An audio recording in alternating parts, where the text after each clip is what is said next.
welcome to the Hub. Thank you for having me. Yes, you're welcome. The pleasure is all mine. So, well, how has your Saturday been? What do you do on a Saturday? What do you do on weekends, Michael? Usually I'll probably either go to the studio or hang out with some friends. It just depends. See what the party scene is like this weekend. That's pretty it. That's pretty much it. Wait, you're a party animal? Kinda. Is it party business or party, or you mix both? It's like partying to study just to see what people are craving in the music scenes, seeing how people are dancing to what type of sounds, and yeah, I'm just sitting back and just observing. That's interesting. Is that so that you would say is a part of your creative process, going to parties and figuring out what do people rave to, what do they keep quiet to? Yeah. What are they feeling this weekend? What flop? You know what I mean? Yeah. Big part of it. Mm-hmm. So when you gather all of that data, what happens after you gather all of that information based on your ocular proof or observation?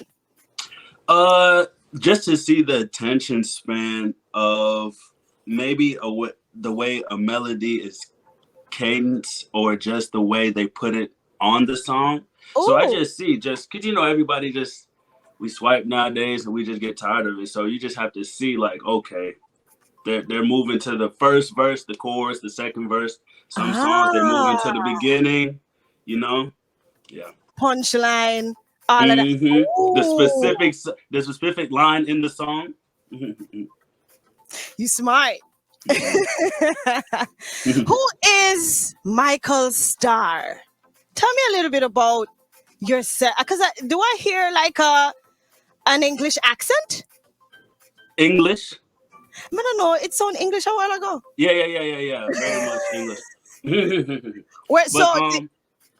Michael Starr is a entertainer who loves to perform. I started at around 8-9 years old, doing tribute shows and plays and musicals.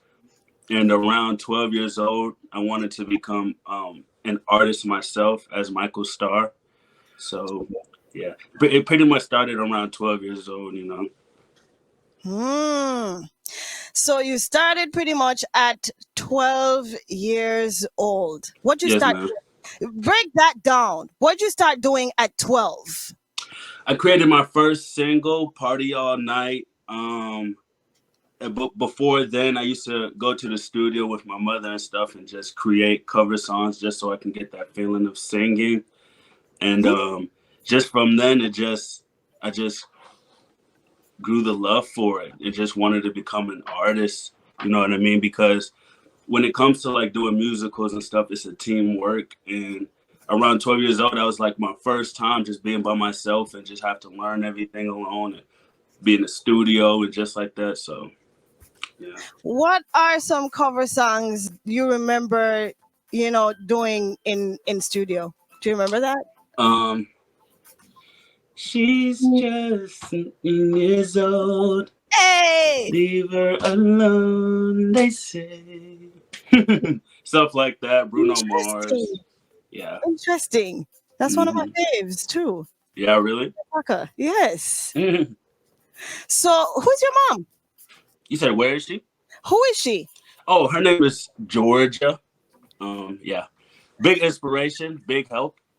So, would you say that your mom versus dad? Who's your dad? Tell us who your dad is. My dad is a reggae artist by the name of Mikey Spice. Indeed. Yeah. So would you say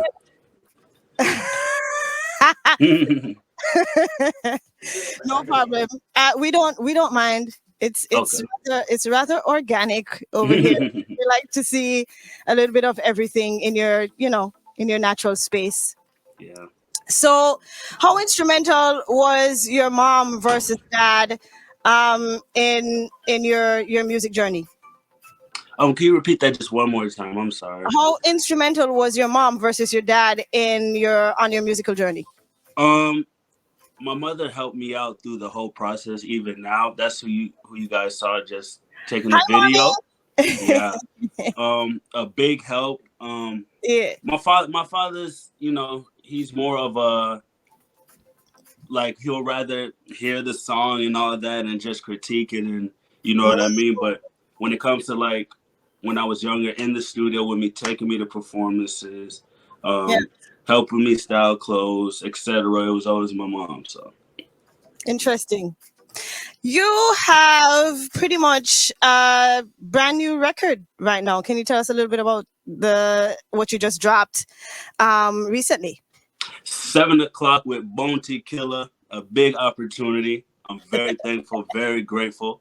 Out on all platforms. So 7 o'clock with Bounty, business.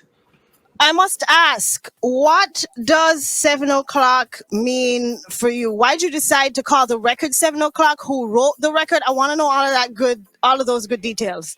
All of those details. Okay, so 7 o'clock is basically I wouldn't say a motivational song, but when you definitely listen to it, it will make you understand your worth, the perspective of a guy's side maybe.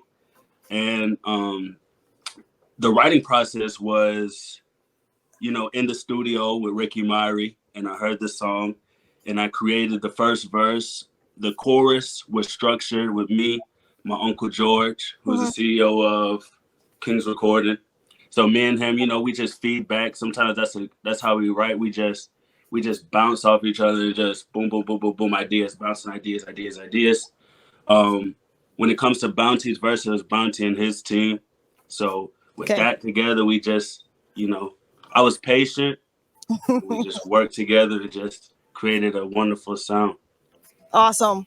When you say from a man's perspective of what? Just how we feel when it comes to either a breakup or a separation, or what the female may have done for us to, get to that point of walking out, or, That's important because we always, I mean, some women think that men don't feel any particular way. They just get up and walk out and they don't have any feelings. They don't cry. It's just tough love. Right. They think it's just tough love, no? Yeah. Yeah. But this record kind of breaks it down and gives introspect kind of as to how a male may feel in a particular situation. Yeah, that's very much true. Very much true. Have you experienced a breakup recently? Was that part of a reason why you wrote the record? Recently, no. When it comes to writing music, for me, most of the time it's maybe through an experience I've had a while ago, or I'm able to just get into that zone of, okay, we're gonna make a record that, caters to this form of writing or this feeling. If I have a feeling within a record, that's the whole feeling throughout the whole song. So yes, when it comes to writing, you have to, you know what I mean? You have to focus and just put the pen to work. For real. All right, so you have some fans in our chat right now. Bruce in Miami says he's purchased the record on iTunes.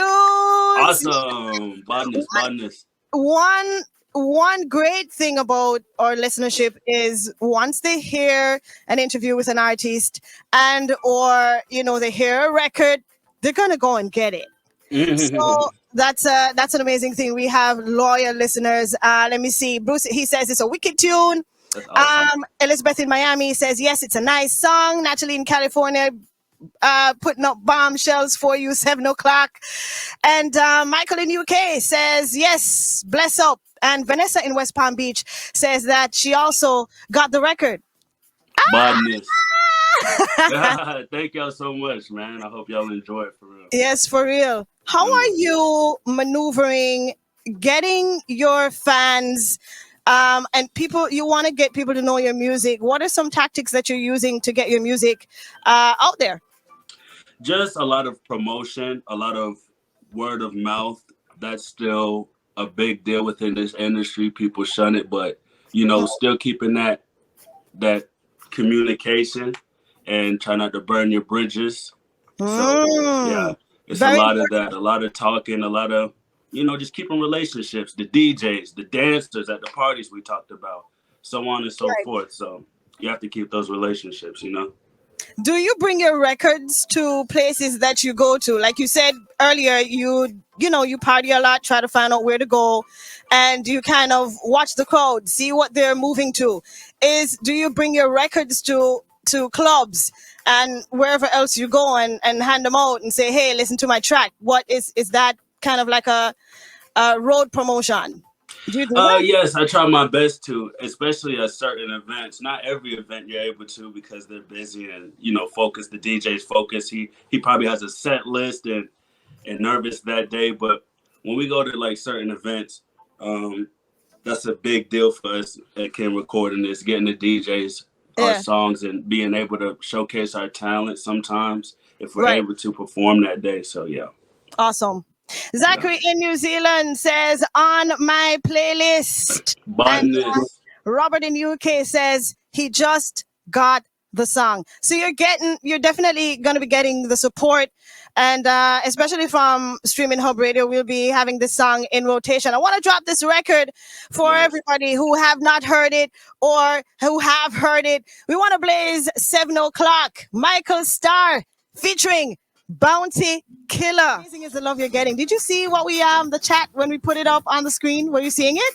Yeah, I appreciate it so much fire emojis. Because that's how we feel about the record. You sound amazing. Thank you so much. You sound amazing on the record, and I'm pretty sure people are gonna be supporting this record moving forward. So I want to ask, what are your expectations for your fans, for the journey that you're pretty much on? What can we expect from Michael Starr moving forward? Are you gonna keep the same energy, the same vibe, and just keep building and building and building and building and growing? It'll definitely be a build. I just want everybody to know that this is my passion and we're working until it stops, you know what I mean? And we're just gonna keep building and building, just like she said, and just keep working hard. And yeah, I just want everybody to know this is my passion. So I hope everybody keeps loving it. And for more to come, there's more to come.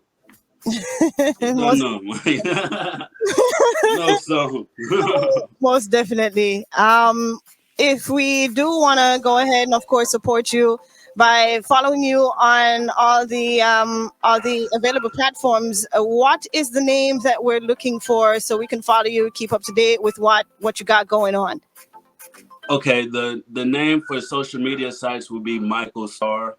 You can Google Michael Starr and find the song Michael Starr and Bounty Killer on YouTube and Google, etc. So if you're looking for 7 o'clock, just type in Michael Starr Bounty Killer, and we're there.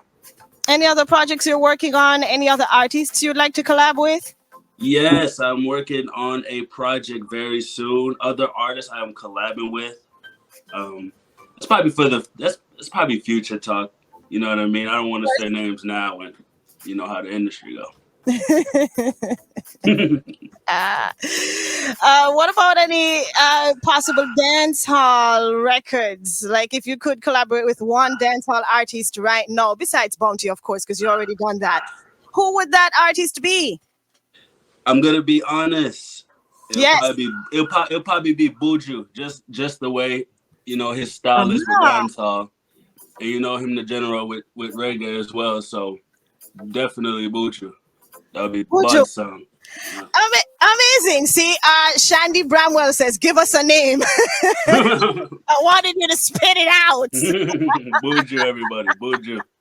I was thinking you were going to say somebody like Skilly, but you went for a rock artist, what I call a foundation artist. You dig? So Buju, yeah. I can see that.